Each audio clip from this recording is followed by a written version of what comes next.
us, you know.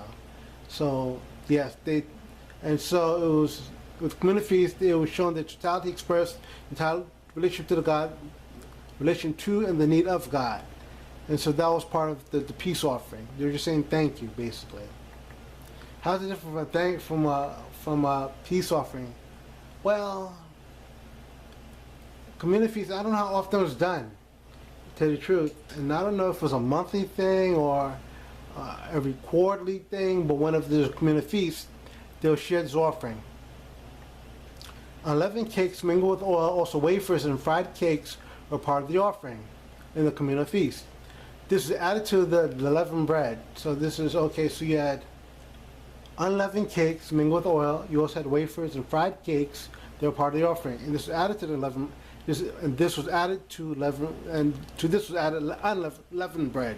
So unleavened cakes were made, leavened bread was made, wafers were made, and fried cakes were made. There is a difference. A part of the first presented to the Lord as a heave offering, and the given to the priest as his portion. Verse 11 to 13.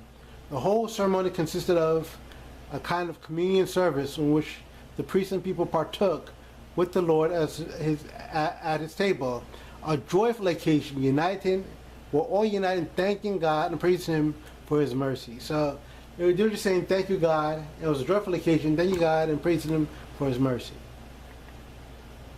The use of leaven in a peace offering was significant. Ordinarily, leaven was not permitted in any sacrifice. In one other instance where it used, that the first fruits in the meat offering, Leviticus chapter 2, verse 12, it was not permitted to come on the altar.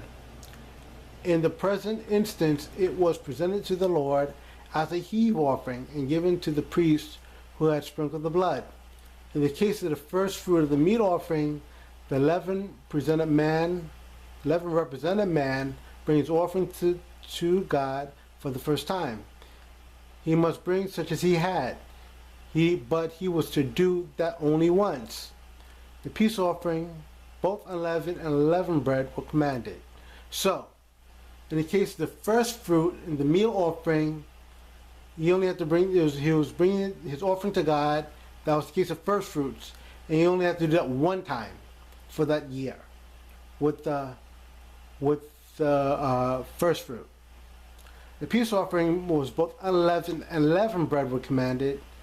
May it not be as common as the common meal of which God, priest, and offer, or with communal feast, it was not to be as the common meal of which God, the priest, and offer partake.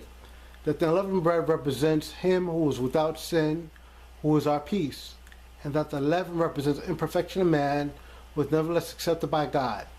The reference this is making to Amos chapter 4, verse 5. So, in the communal meal, God got a part, the priest got a part, and the person who was offering got a part. And that unleavened bread represented Him, and there was unleavened bread in the communal feast, and the leaven represents imperfection of man, who was nevertheless accepted by God. So they're unleavened and leavened bread in both in the peace offering and the communal feast. The flesh is sacrificed as a peace offering for Thanksgiving shall be eaten the same day, Leviticus 7 verse 15. Though this was partly sanitary measure, but that was not the only reason. So you shouldn't leave meat over for more than 2 days. On the third day, throw it away. So it's for sanitary and for health reasons. Meat after 30 is not good.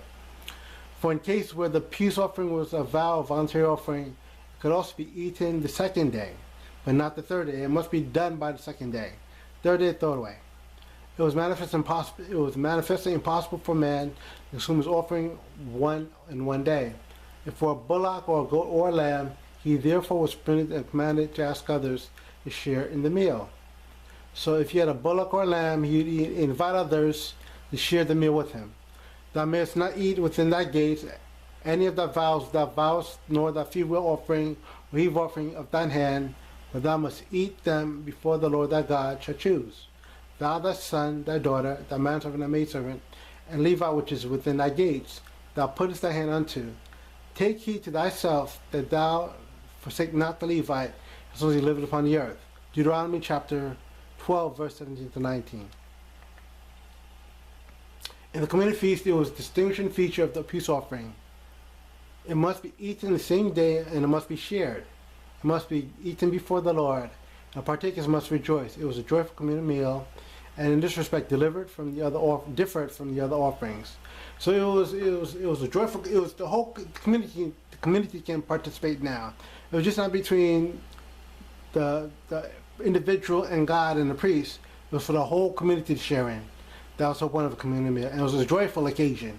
So, and they did this every so often. How often I don't know, but they did this from time to time on occasion. Vows. So we talked about burnt offering, meal offering, peace offering,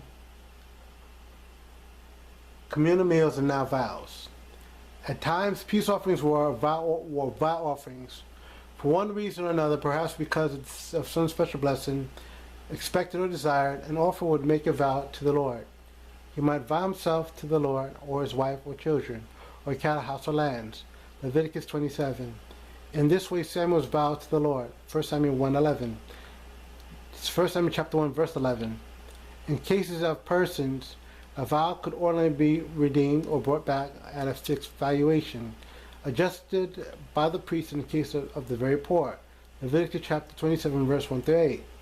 If the vow concerned one of the beasts suitable for sacrifice, it could not be redeemed.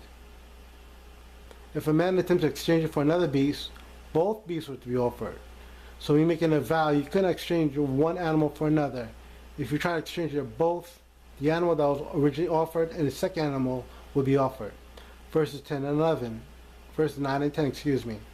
In the case of an unclean beast, the priest had to evaluate it. It could be redeemed by adding 1/5 to the estimated value. Verses 11 to 13. It's clearly stated principles that nothing already belonged to the Lord could be vowed. So something that already belongs to the Lord cannot be vowed. Under this rule were the firstborn, verses 26 to 27, anything devoted to God, verses 20 to 29, the tithe, verses 30 to 34. These all belong to God. There are some who do not consider vows with favor. That God provided for vows. Or it's better not to vow than to vow and not pay. Ecclesiastes 5:5. At times vows are in order and accepted to God. If thou shalt forbear to vow it, it shall be no sin in thee. Deuteronomy chapter 23, verse 22. But if a man makes a vow, he should not slack to pay it. Verse 21. The making of a vow is optional. A man may not make a vow, but if he makes one, he should not break his word. He should do according to all that proceeded out of his mouth. Numbers chapter 30, verses 2. Verse 2. So the vow, it belongs to God, so you cannot exchange the vow for something else. You cannot break the vow for something else. It belongs to God. Chief point is this, that a man is to keep that which he has promised. He must not break his word. He must not even be slack in fulfilling his vow. When the proper time comes, he must pay. God expects this. Sanctuary Service by M.L. Andreessen, pages 116 and 120. Vows. Quiz. Children's quiz. Burnt offering means complete consecration, true or false? What do you say? Question number 2. Speaking to the children of Israel, saying to them, when a man of you offereth oblation to the Lord, he shall offer oblation of the sheep, either the herd of the flock. If his oblation be a burnt offering of the herd, he shall offer a female without blemish. He shall offer it at the door of the tent of the meeting, that he may be acceptable before the Lord. True or false? Question number 3. What do you say? Question number 3. The word for used in Hebrew for meat offering is mincha. It means gift made